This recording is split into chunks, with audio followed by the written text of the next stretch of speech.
साथ pre budget strategy पर बात करने के लिए केडियानोमिक्स के फाउंडर सुशील केडिया जुड़े हैं। Sushil ji, good morning. ये प्री बजट मेल्टडाउन कैसे देख रहे हैं आप इसको? सबसे पहले तो कहाँ तक हम फिसल सकते हैं और अब आपकी स्ट्रैटेजी क्या रहेगी? तीन हिस्से हैं इसके। एक स्टैटिस्टिकल एनालिसिस है, pre budget post budget behaviour पिछले 45 साल का। दूसरा, चूंकि शॉर्ट टर्म कंटेक्स्ट में हमें ग्लोबल मार्केट्स को भी लेना है, यूएस के मार्केट्स की दोनों इंडिसेस नैस्डैक और एसएनपी, कल रात को हमने अपने क्लाइंट्स को लिखा, इनको लेके अब और डरने की जरूरत नहीं है।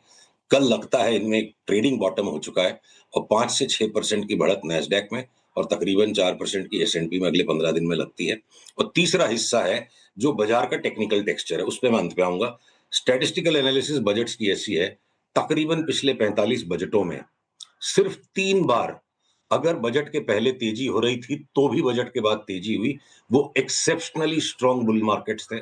एक बार भी ऐसा नहीं हुआ कि बजट के पहले अगर करेक्शन सस्टेन्ड चल रहा है तो बजट के बाद भी करेक्शन हुआ हो। और दोनों डेटा पॉइंट्स को मिला लो तो 93% प्रोबेबिलिटी आप 45 ऑब्जर्वेशंस पे सिग्निफिकेंट इनफ है कि बजट बाजार का सेंटीमेंट चेंज कर देता है। दूसरे शब्दों में ये कहें कि स्टॉक मार्केट इनएफिशिएंट है प्रेडिक्ट करने में बजट क्या देगा, बजट हमेशा सरप्राइज दे देता है। तो अगर ये प्री बजट रैली इस साल नहीं हुई और ये करेक्शन के, अब अगर हम टेक्निकल पिक्चर को देखें कि हम करेक्शन के करीब करीब सिमट जाने के कगार पर हैं, 7 ट्रेडिंग सेशन बचे हैं बजट की अनाउंसमेंट के पहले, तो यहां पर अब जो टेक्निकली अपनी फंड मैनेजमेंट करने के लिए, रिस्क मैनेजमेंट करने के लिए जिसकी भी पोजीशन कट जाए, पर जैसे ही पहला ट्रेंड रिवर्सल आए तो अब यहाँ list of stocks two by और बड़ी हो गई है। सुशील जी, कोई बजट को लेकर स्ट्रैटेजी है क्या इस निफ्टी की वॉलेटिलिटी से निजात पाने के लिए? एक स्ट्रैटेजी है जो किसी भी बड़े इवेंट के लिए हम हमेशा यूज करते हैं, पर अपने निवेशकों को भी बहुत संभल के बताते ही नहीं है, क्योंकि ये बिल्कुल सधे हुए ऑप्शंस के बिल्कुल सधे हुए हाथों के लिए है। आम आदमी अचानक से आके रात रात ऑप्शन ट्रेडिंग करेगा तो फंस जाएगा, एग्जीक्यूट नहीं कर पाएगा। 4 ऑप्शंस की लेग्स को आप कंबाइन करके किसी भी इवेंट पे वेरी लार्ज वेगा पोजीशन बना सकते हो, एक्सट्रीमली लार्ज वॉलेटिलिटी पोजीशन बना सकते हो। इन द मनी स्ट्रैंगल बेच दो आप, उससे आपको जो प्रीमियम कलेक्ट होगा उससे आप 10 गुना 12 गुना संख्या में, क्या पता 15 गुना संख्या के भी मिल जाते हैं मौके पे मिस प्राइसिंग में, आउट ऑफ द मनी स्ट्रेडल्स खरीद लो। तो आपका क्या डेल्टा न्यूट्रल हो जाएगा और टाइम वैल्यू का भी जो लॉस हो रहा है, सामने बाइंग सेलिंग की हुई तो आपका थीटा लॉस भी इनटू द बजट डे नील रहेगा। तो आप एक्सट्रीमली लार्ज वॉलेटिलिटी पे लॉन्ग हो। 300 पॉइंट ऊपर नीचे की चाल के बीच में तो अगर बजट वाले दिन के बाद न पैसा बनेगा न खोएंगे, आप पोजीशन स्क्वायर ऑफ कर दो तो 300 पॉइंट से ज्यादा की चाल आ गई तो बहुत जोर का पैसा मिल सकता है। तो वो स्ट्रैटेजी जो बिल्कुल ऑप्शंस के सधे हुए हाथ हैं वो करते हैं। आप क्वार्टरली रिजल्ट्स पे, एनुअल रिजल्ट्स पे भी कंपनियों के कर सकते हो। निफ्टी के केस में, बैंक निफ्टी के केस में बजट वाले दिन बहुत बड़ी चाल मिलती है तो वो स्ट्रैटेजी की जा सकती है। सदैव हाथों के लिए। लेकिन वो अब बात करते हैं कुछ चार्ट्स की। शुरुआत करते हैं जो आपकी सबसे बड़ी कोर कॉम्पिटेंस है, ग्लोबल मार्केट के चार्ट्स। और जो डोनाल्ड ट्रंप ने एक ग्लोबल मार्केट्स में एक नया तड़का जोड़ दिया है ट्रंप फैक्टर का, उससे भी काफ़ी चार्ट बिगड़े हैं। तो पहले तो यूएस के खुद के चार्ट क्या कह रहे हैं और उसके अलावा बाकी ग्लोबल चार्ट्स क्या कह रहे हैं? तो मैं उसको संक्षेप में कह दूं, एसएनपी और नैस्डैक पे हमें लगता है कल रात को एक ट्रेडिंग बॉटम बन चुका है और जो लगातार जिस कंसेंसस के खिलाफ हम अपनी टिप्पणी देते जा रहे हैं 6-7 सप्ताह से, कि सब जगह डिस्क्रिप्टिव फंडामेंटल जस्टिफिकेशन है कि यूएस की इंटरेस्ट रेट्स घटेगी, वो ब्रेकआउट अब आ गया finally across the entire yield curve. और अगर अब ब्लैक रॉक जैसे कैपिटल बेहेमॉथ्स अगर far end of yield curve को बेच के शॉर्ट टर्म में यील्ड कर्व में जा रहे हैं तो 100% they are taking a bet, the big funds have now began taking a bet visibly कि rates are going to go up. तो रेट्स का ऊपर जाना एक बार शॉर्ट टर्म में घबराहट पैदा करता है, पर अगर पूरा यील्ड कर्व ऊपर जाने वाला है तो ये जो टैरिफ लगते जा रहे हैं यूएस कंज्यूमर के ही सर पे लास्ट में फूटेंगे। तो इन्फ्लेशन अराइज करेगा अमेरिका में, इकोनॉमी ओवरहीट करेगी, ये व्यू हमने लिया हुआ है और उस पर कोई चेंज नहीं है। अब आ जाते हैं हम डॉलर इंडेक्स पे, जो क्षणिक एक करेक्शन कंप्लीट सा लगता है कल का। एक बार 103 तक डॉलर इंडेक्स भी बढ़े तो अब एक ऐसी भयावह परिस्थिति हो गई कि इंडिया चुप्पी साधे बैठा है, चाइना रूस अमेरिका के खिलाफ है, अब उसने पूरे नाटो को भी अपने खिलाफ कर लिया। तो देखो ट्रंप क्या है, सारे संसार को पागल करने का काम कर रहा है। मुझे नहीं लगता वो पागल आदमी है, ये सब साइबर रैटलिंग है, कहीं ना कहीं इसका सोल्यूशन निकलेगा। और जो अमेरिका के दिवाला पिटने की परिस्थिति बनी हुई है, भगवान से मनाइए वो दिवाला न पिटे, क्योंकि जब अगर नगर सेठ उलटता है तो पूरा शहर बर्बाद हो जाता है। तो अगर ये सबको मिलके अमेरिका की नादानी का खामियाजा उठाना है कि 40-50 साल उन्होंने ऐश करी घाटा दे देके, और अब अगर उसकी रेक्टिफिकेशन हो रही है, तो ये स्ट्रगल है। एक नया बुल मार्केट ओरिजिनेट होना चाहिए। देखिए, मार्केट 50 साल में, 200 साल में अलग-अलग लेवल पे परमानेंट बॉटम बना देता है। हो सकता है ग्लोबल मार्केट 10-12% की आप जगह रखो, पर एक पूरा ग्लोबल रीसेट जो बन रहा है, तो इंडिविजुअल स्टॉक्स पे ही बड़ी बेट्स लेनी चाहिए। और यहाँ मैं साथ एक बात और जोड़ूंगा अनुज, खाली इंडिया में नहीं, पूरे वर्ल्ड वाइड हम ये पैटर्न देख रहे हैं। जब हम सारे मेजर इंडिसेस के कंपोनेंट स्टॉक्स को एनालाइज करें, हर जगह पे करेक्शंस, 5-5, 10-10 स्टॉक्स को पकड़ के आ रहे हैं। 10 स्टॉक ऊपर चल रहे हैं, 10 स्टॉक करेक्शन आ रहे हैं। तो इंडिसेस में कहीं कोई बड़ी डैमेज नहीं हुई है, और इंटरनल इंटरनल हर चीज के प्राइसेस रीसेट हो रहे हैं। तो ये सारे माहौल के अंदर हमारा मन अभी भी 500 चार्ट्स को भारत में देखते हुए यही है कि ठीक है, 26,500 से एक बार 25,500 हम आ गए।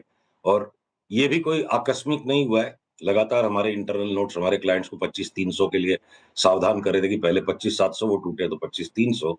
और अब मैं अगर बजट के स्टैटिस्टिक्स को जोड़ूं, तो हम और भी तत्परता के साथ कमर कस के तैयार हैं कि जहां ये मार्केट घूमे, तो फिर ये परिस्थिति बनने वाली है कि स्टॉक्स तो इतने सारे लेने, पैसे उतने ही हैं जितने थे हमेशा।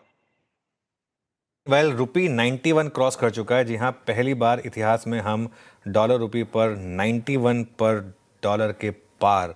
और एक बहुत बड़ा फैक्टर इसमें है लगातार जो एफआई की सेलिंग रही है। इसको बिग ब्रेकिंग में डाल दीजिए प्लीज़। 91 क्रॉस कर चुके हैं हम डॉलर रुपी पर।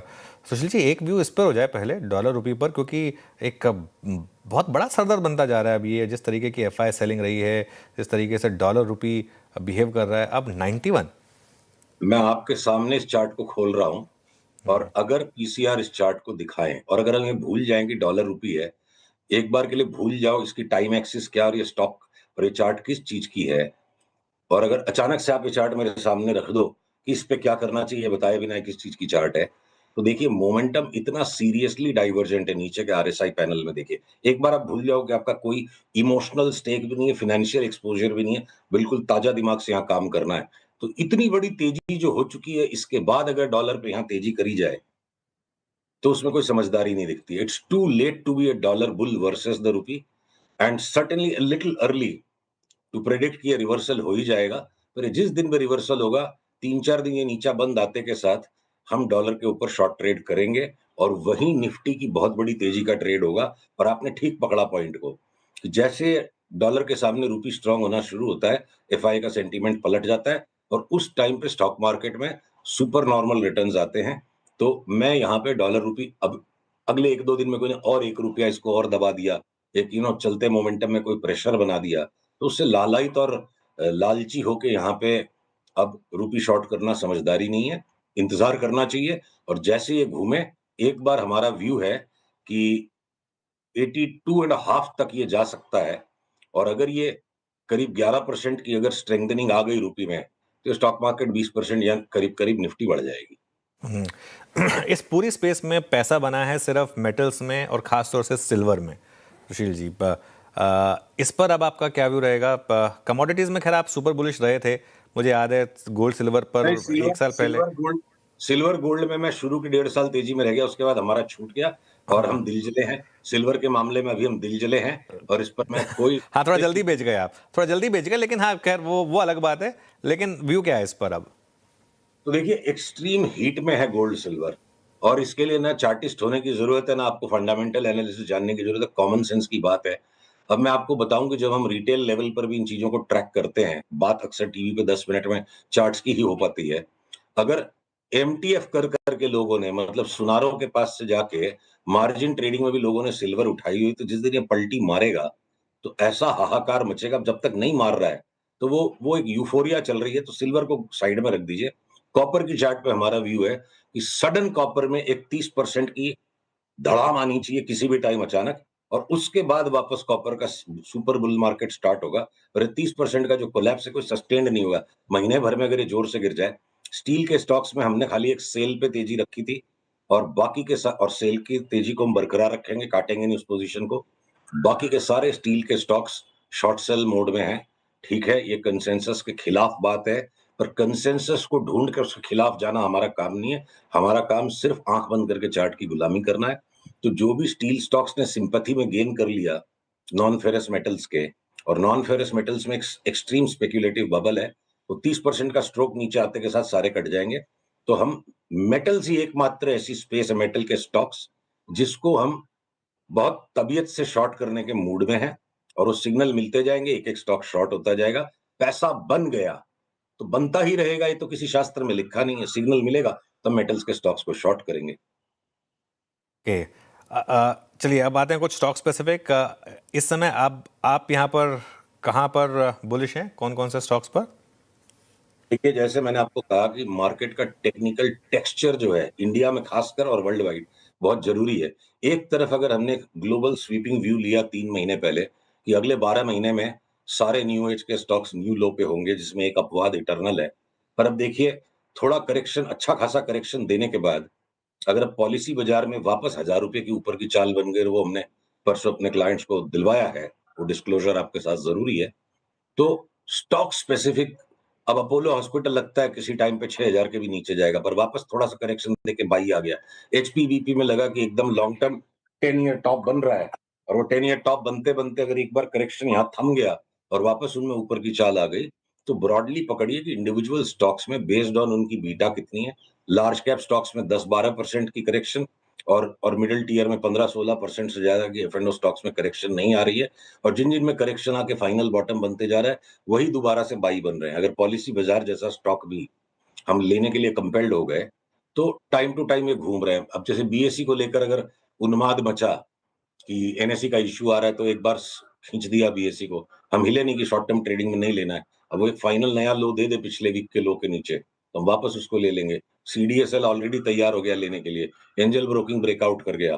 तो अलग अलग सेक्टर्स में हर जगह स्टॉक्स है अनुज, हमारी लिस्ट वही है घूम फिर के। अब हर मंगलवार को मैं 150 स्टॉक्स की लिस्ट रिपीट करूंगा तो बोर्डम हो जाएगा। बल्कि मैं ये कहूं कि यहाँ इस घटे हुए बाजार में भी 4-5 एफ के ऐसे स्टॉक्स है जहां अपवाद हैं। जैसे मान लीजिए एलएनटी, हमने आपको बोला शॉर्ट करेंगे, और भ्रिकुटी तन गई सबकी, वो घट रहा है और बेचेंगे उसको। अगर मारुति में एक डिप है 3000 रुपए का, 1500 1000 रुपया आ गया, फिर उसको लेने के बाद वापस न्यू हाई ले लेंगे। तो हीरो मोटोकॉर्प, बजाज ऑटो वापस अगर चाल शुरू कर चुके हैं, आईटी के स्टॉक्स में जरा सा भी घटते नहीं, उनको पकड़ के हम बैठे हुए हैं। तो रिलायंस मान लो हो सकता है यहाँ से एक बार और 60-70 रुपया घट जाएगा, और जैसे इसका फाइनल बॉटम बनेगा, रिलायंस और जियो अगर निफ्टी को ऊपर की तरफ लीड करेंगे पोस्ट बजट, तो ढांचा करीब करीब वही है। थोड़ा सा 2-5 दिन की डिले हो गई है इस बाजार के अंदर, जो नरमी का सा माहौल बना हुआ है।